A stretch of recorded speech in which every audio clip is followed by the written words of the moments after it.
Hi, this is Dave, and welcome to the weekly market recap closing out the week for Friday, November the 15th, 2013. So let's start out with this analysis looking at the Dow futures on the daily chart. And essentially what we had was, you can see here we broke out of this range. We had a breakout to all new highs, and we basically closed, for the Dow, we closed at all-time highs this week. So you can see that we've been looking at this sort of consolidation, this wide range consolidation between like 15,000, let's call it 15,670 to 14,667. So it's almost 1,000. It's almost 1,000 Dow points. And essentially what we've been looking at then is this 1,000 Dow point range. Once we broke this range, we were looking for deeper pullbacks. Let me just back up a little bit. We were looking for deeper pullbacks here, but we were talking about how, we're going to have to assess if these were the pullbacks that we're going to hold on the basis of going forward to see if we're going to get a deeper pullback or not, or if we're just going to break and follow through. So essentially what we did was we consolidated up at these highs. We had some minor pullbacks, last week and this week, and then we just kept going. So we broke through these highs. I would consider that a decisive break of that level, 15,670, and now we're off to the races in a sense. So where might this market go? I mean, we were talking about, we believed macro that the market was going higher, but it was a little bit difficult with these shallow pullbacks to get on the move. So I essentially initiated a few positions that I thought were interesting going into this break area. I can talk about those a little bit later. But just looking at the Dow, we have from a number of different measurement perspectives around 16,400 to 16,661. So if you look at this move here, let me redraw this so that it's pretty clear how I derived that figure. So all I'm doing is I'm looking at the range from this low to this high. It's a pretty, established consolidation range, and I'm just projecting it off of the breakout of essentially this level, the breakout level. So that brings us to around 16,695. So that's one potential target where we're going to move on a one-to-one basis. Just using basic technical analysis, rules. This is like a measured move. Just project this distance from here to here, and there's a potential target now that we've broken out of that area. So if I just flip over to, let me just flip over to some other charts. So here is, just bear with me a moment. Here's a Darvas squeeze methodology. I have a long signal on the weekly chart. Let me just expand this chart out. And this gives a target of breaking out of this weekly Darvas box, a target of around 16,400. So if you look at, the confluence of those sort of analysis techniques, I think we're probably going to peg at least 16,000 to be conservative. So that's kind of what I'm looking at. Just a quick reminder, these are not recommendations of any kind. I'm just looking at this from analysis perspective, looking at some technical analysis techniques, and this is sort of what my background in technical analysis is leading me to believe. Okay, so this is just my opinion. So that's where I think the Dow is going. You can see that the stochastics here, the slow stochastics are seriously overbought. But when you get into a trending situation, you can have long periods of time where they will stay overbought or oversold. Okay, so let's jump over to the S&P futures. The S&P futures, same sort of scenario here. I'm not going to project any targets, but you can use, well, maybe I will. So you can use, like, if you look at the measured moves of these last moves down, you can see that they were pretty symmetrical. Okay, these last few moves down. So let's take a look at the last swings up. If you look at the last, this swing here, it's fairly symmetrical to this last swing, to that last swing. I mean, they're not exact or similar to this last swing before we found, some resistance. So if we project, let's say, that last swing, then off of this, maybe we should use this lower breakout point just to be more conservative, this area here, then we're looking at about 1853-ish. So there's a potential target, 1814, 1853. So that's one way to look at, potential targets for, the S&P 500 futures. Now, as long as we hold, this 21 exponential moving average, as long as we hold this uptrend, as long as the evidence, stays and doesn't give us any evidence to the contrary, these markets are just higher. So let's take a look at, and there's no reason to fight it in my opinion. Let's take a look at the NASDAQ. So the NASDAQ had a very shallow pullback and it's off, it's off to the races as well. Not going to project any targets for this. It's sort of the same idea. Let's take a look at the Dow futures, the transports from a Dow theory perspective. And you can see that the transports are at all-time highs as well. Let me just flip back to the Dow. It's at 13. So here's the Dow chart. We're at all-time highs, and the transports are confirming the move in the Dow. So from a Dow theory perspective, this looks great. We're higher, higher, higher. So this is probably a difficult move for a lot of people to comprehend, but you just have to try and stay as unbiased as possible, in my opinion, and just follow what the market's telling you. So let's jump over to a few other markets. I'm just going to look quickly at a couple of stocks that I like, for the simple reason that we're covering the stock indices right now. So these stocks are tied to the market. Now I'm looking at AMGN. You can see it's not at all-time highs here. It's a bit of a laggard. But having said that, what I did like about it was that we were holding this trend line and we had this pullback and we had this momentum shift. So I'll be keeping an eye on this and seeing if we're going to at least get a retest of those highs. I'm sure there are stronger stocks out there, considering what the broad market is doing. But this is just one that I've been kind of looking at. And let's take a look at, let's see. You probably want to find the strongest stocks in the strongest sectors right now, but these are just a few that I'm looking at. So here's Dow Chemical. Dow Chemical, same story, pulled back to this low. We had a momentum shift. We're pushing back up to potentially retest these highs in the 41-42 area. Okay, we closed around 40.23. So again, there's probably stronger stocks out there. If you look at stocks on a relative strength basis, not on an RSI basis, but on a relative strength basis, for example, relative to the S&P 500 or another benchmark that it, depending on what it trades on, you could use relative to the NASDAQ if it trades on the NASDAQ.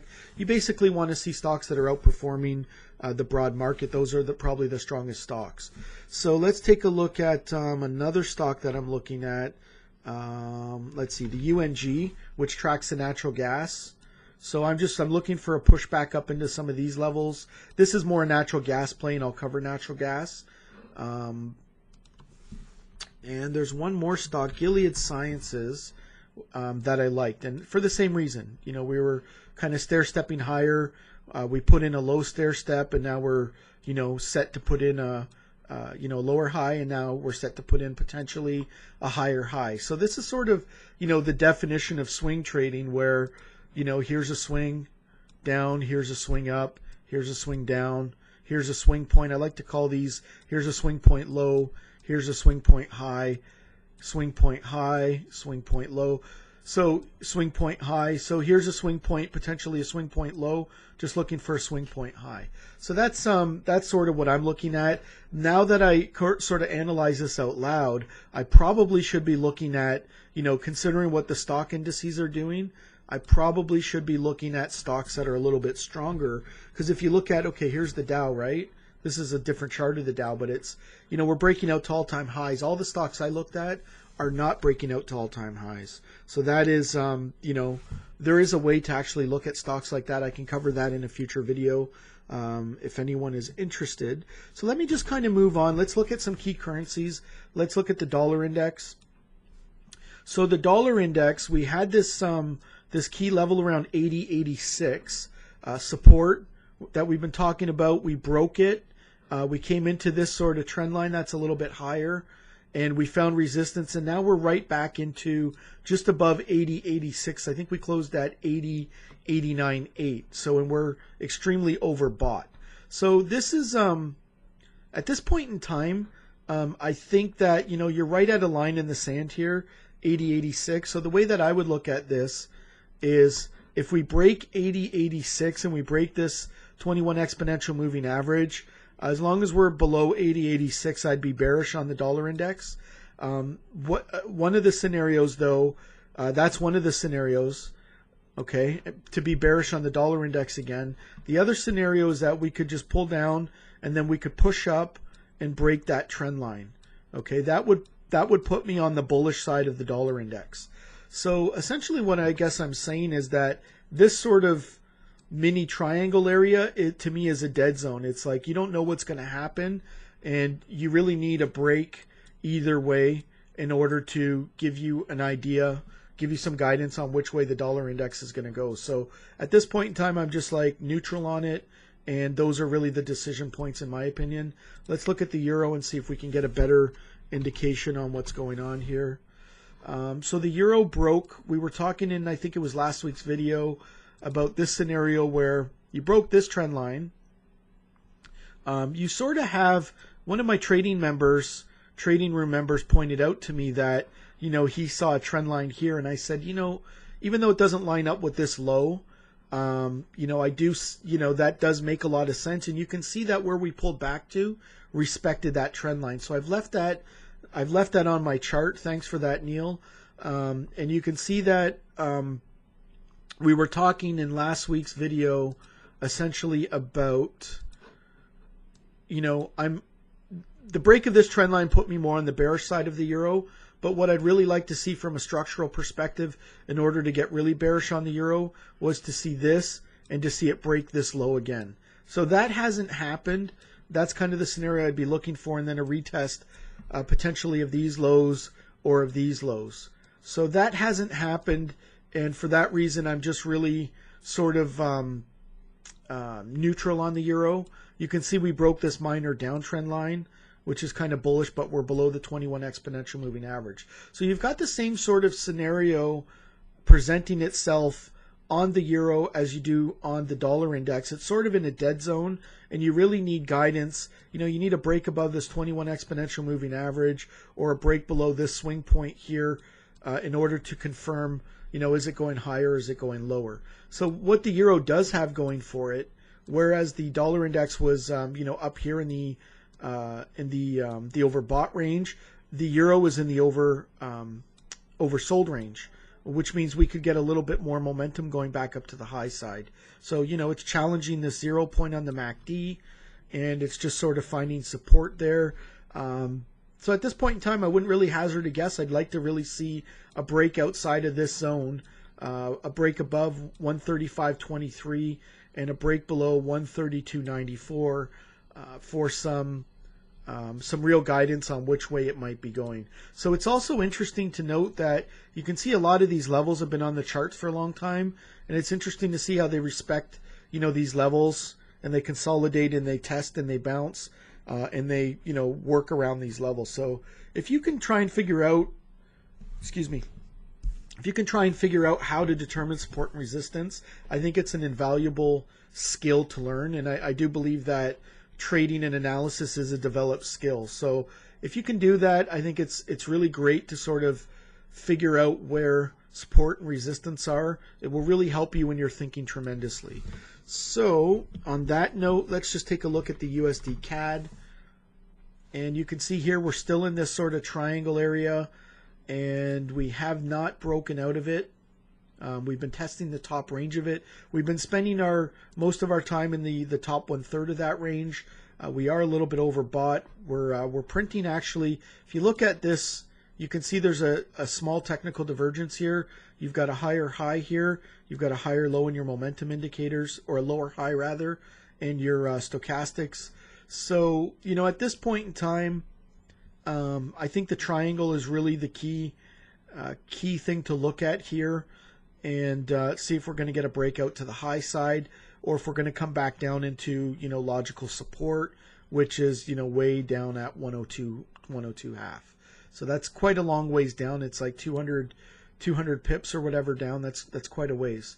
So let's take a look at some of the energies. Let's look at crude oil. Crude oil's just been hanging on to the support level here. And, I think we're getting close to a bottom in the crude oil. We're just consolidating around this support level, and I'm just looking to see if momentum's going to break above this trend line. The MACD looks like it's crossing back over to the high side. My trending indicator's net negative.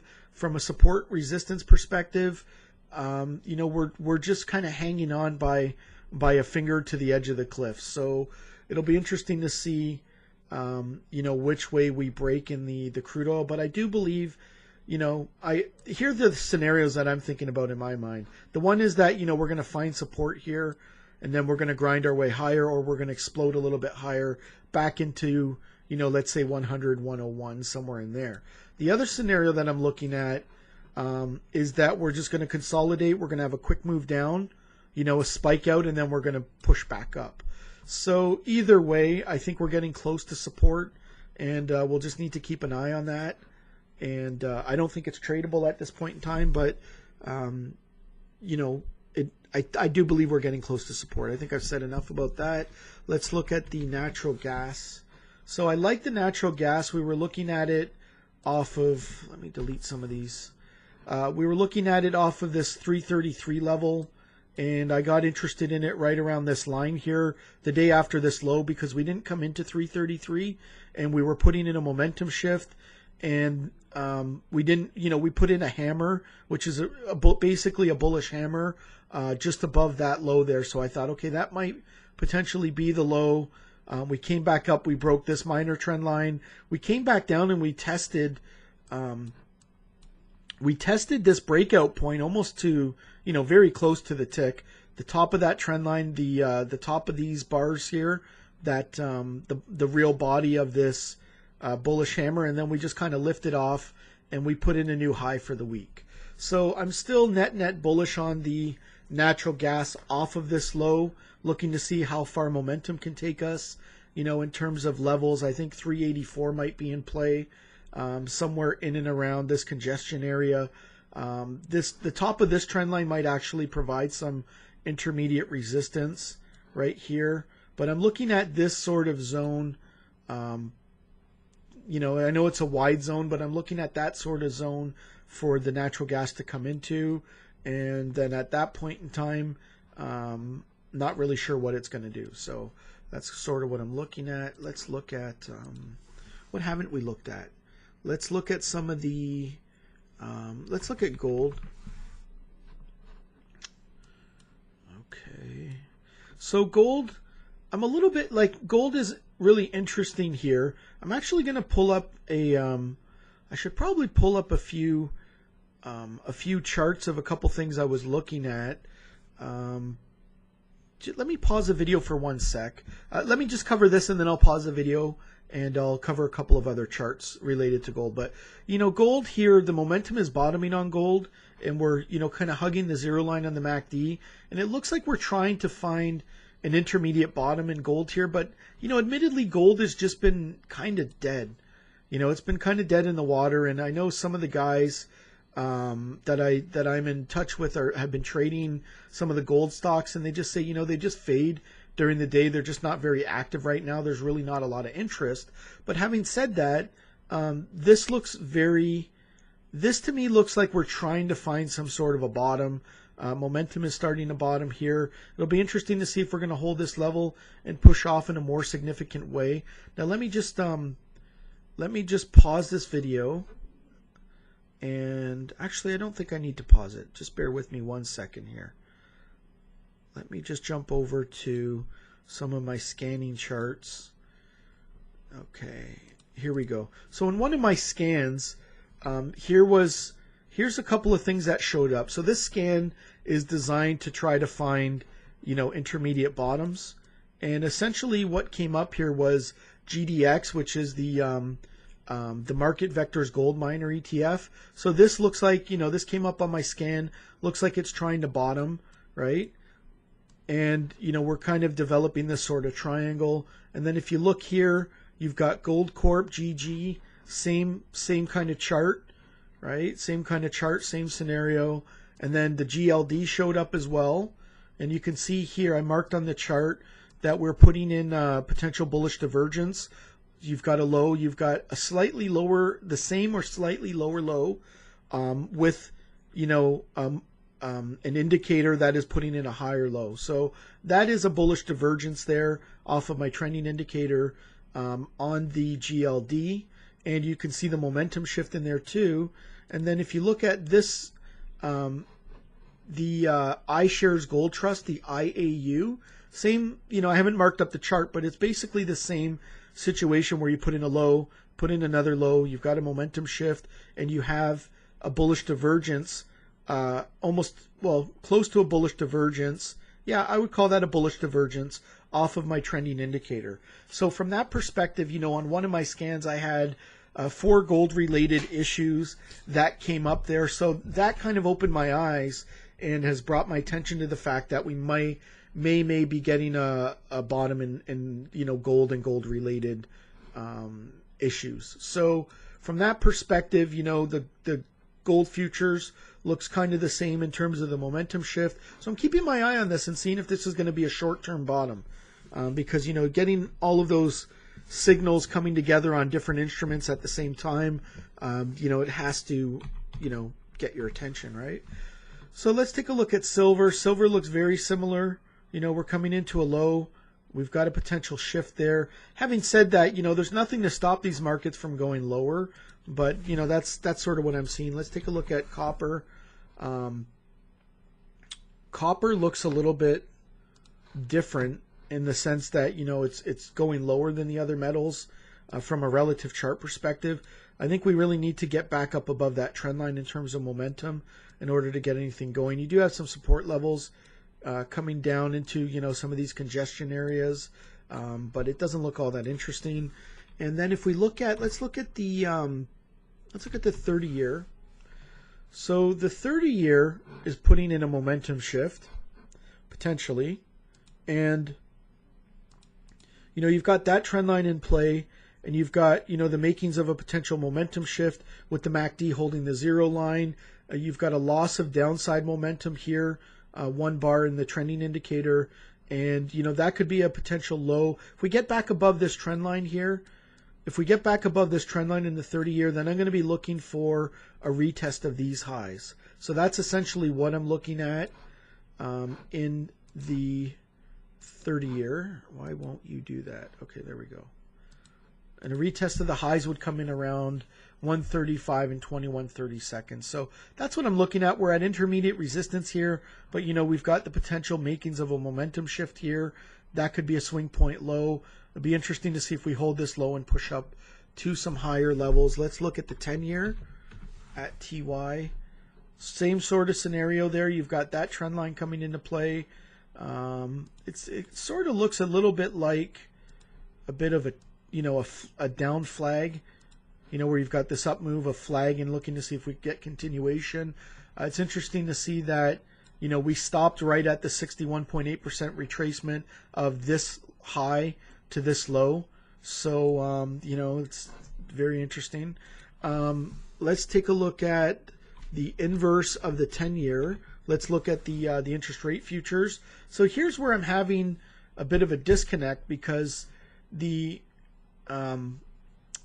interest rate futures, which work opposite the bond futures in a sense, you've got the break of this trend line, and now it's starting to put in, bullish patterns, although we are, significantly overbought. So this is sort of like, I don't know, this is a little bit confusing. I would expect to see these sort of down here somewhere. Like if the bonds are looking like they want to go higher, I would expect to see this sort of like down here in that sense. So I'm not quite sure what's going on there. But, there's definitely something going on in interest rate futures and in bond futures, and it's a good idea to keep an eye on these markets. They're big markets. They really kind of move the broader market. So we've covered the gold, we've covered the metals, we've covered the stock indices, we've covered, some of the energies, crude oil, natural gas. We covered some of the bonds and interest rates. And we covered a few stocks. So at this point in time, I think I'm going to wrap up this video, and I'll look forward to seeing you all at an upcoming meeting or at the next video update. So all the best, good trading and investing, and stay safe in the markets. Take care.